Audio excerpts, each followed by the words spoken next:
Le travail avec les collectivités est en train de se développer au niveau de la Chambre d'agriculture. Les projets ils sont très nombreux. Il y a bien sûr les MPP, les marchés de producteurs de pays, les PLUI, les plans d'épandage, la transmission. L'avantage pour les collectivités de travailler avec la Chambre d'agriculture, c'est notre connaissance de la ruralité du monde agricole. Le travail avec les diverses collectivités est différent selon leurs besoins.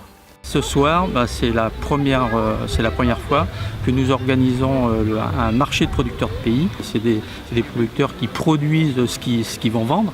Je me suis adressé à la Chambre d'agriculture parce qu'elle avait un réseau. La Chambre vérifie que le producteur respecte bien la charte MPP. La Chambre d'agriculture possède toutes les conventions, tous les contacts vers les producteurs. On n'a pas eu, au niveau de la municipalité, avoir à gérer tout ce volet-là. La Chambre d'agriculture nous accompagne sur les plans locaux d'urbanisme intercommunaux. La première chose qu'elle a fait, c'est le diagnostic agricole. Elle a été sur le terrain, elle a rencontré les agriculteurs pour examiner un petit peu quels étaient leurs besoins. Pour moi, l'avantage, c'est que les agriculteurs se confieront plus à la Chambre d'agriculture qu'à un cabinet privé. Ce diagnostic nous a fait remonter s'il y avait besoin d'installation de jeunes agriculteurs, s'il y avait aussi des agriculteurs qui prenaient leur retraite. Ça a permis, dans notre document d'urbanisme, de prendre une décision importante, c'était de préserver l'agriculture sur le territoire. La Chambre nous a accompagnés pour trouver un agriculteur qui veuille bien accepter les bouts de stations d'épuration.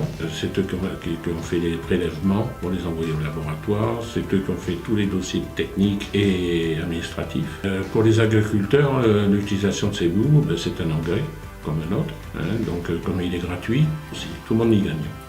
On a gagné aussi en tranquillité par la compétence des agents de la Chambre pour établir les dossiers, pour obtenir les autorisations préfectorales. Donc on a gagné en sérénité.